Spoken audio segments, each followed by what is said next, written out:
Vande Mataram radio Hindustan. RJ Rajni लेकर आई आपके लिए रेडियो कहानी बेटे कैसे कैसे। माँ, मुझे कुछ महीने के लिए विदेश जाना पड़ रहा है। तेरे रहने का इंतजाम मैंने कर दिया है। तकरीबन 32 साल के अविवाहित डॉक्टर सुदीप ने देर रात घर में घुसते ही कहा, बेटा तेरा विदेश जाना जरूरी है क्या? माँ की आवाज में चिंता और घबराहट की झलक दिख रही थी। माँ, मुझे इंग्लैंड जाकर कुछ रिसर्च करनी है। वैसे भी कुछ ही महीनों की तो बात है, सुदीप ने कहा। जैसे तेरी इच्छा, मरी सी आवाज में माँ बोली। और छोड़ आया सुदीप अपनी माँ प्रभा देवी को पड़ोस वाले शहर में स्थित एक वृद्धाश्रम में। वृद्धाश्रम में आने पर शुरू शुरू में हर बुजुर्ग के चेहरे पर जिंदगी के प्रति हताशा और निराशा साफ झलकती थी। पर प्रभा देवी के चेहरे पर वृद्धाश्रम में आने के बावजूद कोई शिकन तक नहीं थी। एक दिन आश्रम में बैठे बैठे कुछ बुजुर्ग आपस में बात कर रहे थे। उनमें से 2-3 महिलाएं भी थी। उनमें से एक ने कहा, डॉक्टर का कोई सगा संबंधी नहीं था जो अपनी माँ को यहाँ छोड़ गया? वहाँ बैठी एक महिला बोली, प्रभा देवी के पति की मौत जवानी में हो गई थी। तब सुदीप कुल 4 साल का था। पति की मौत के बाद प्रभा देवी और उसके बेटे को रहने और खाने के लाले पड़ गए थे।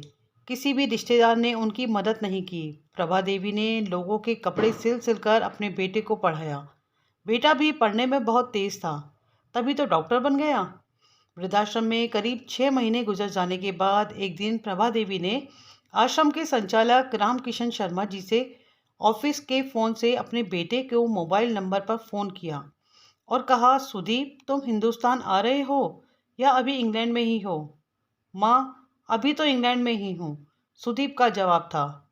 3-3, 4-4 महीने के अंतराल पर प्रभा देवी सुदीप को फ़ोन करती। उसका एक ही जवाब होता, मैं अभी वहीं हूँ, जैसे ही अपने देश आऊँगा तुझे बता दूंगा। इस प्रकार तकरीबन 2 साल गुजर गए।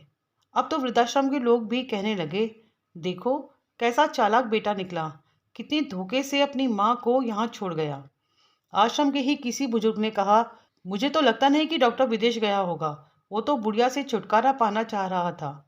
किसी और बुजुर्ग ने कहा, मगर वो तो शादीशुदा भी नहीं है। अरे होगी कोई उसकी गर्लफ्रेंड जिसने कहा होगा माँ के रहने का अलग इंतजाम करो, तभी मैं तुमसे शादी करूंगी।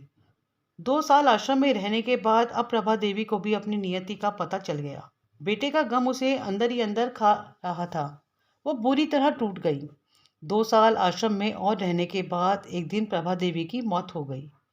उसकी मौत पर आश्रम के लोगों ने आश्रम के संचालक शर्मा जी से कहा, इसकी मौत की खबर इसके बेटे को तो दे दो।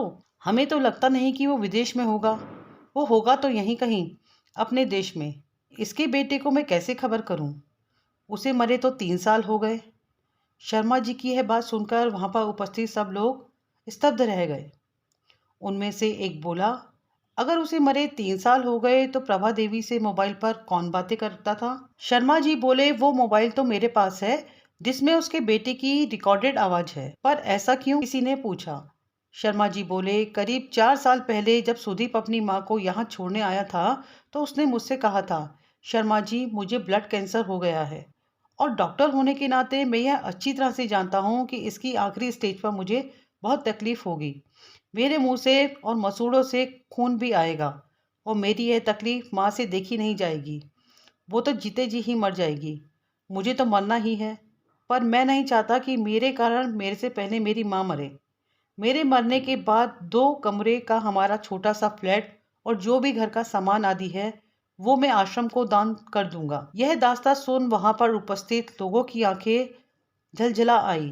प्रभा देवी का अंतिम संस्कार आश्रम के ही एक हिस्से में कर दिया गया। उनके अंतिम संस्कार में शर्मा जी ने आश्रम में रहने वाले बुजुर्गों के परिवार वालों को भी बुलाया। माँ बेटे की अनमोल और अटूट प्यार की दास्तां का ही असर था। इस कहानी को सुनते हुए आपके मन के विचार कितनी बार बदले, जरा सोचिएगा। मित्रों, जैसा हम हर बार सोचते हैं वह तर्क करते हैं, जरूरी नहीं कि वास्तविकता वही हो। बने रहें हमारे साथ रेडियो हिंदुस्तान पर। सबको सिखाएं पेड़ लगाएं, सबको सिखाएं जल बचाएं।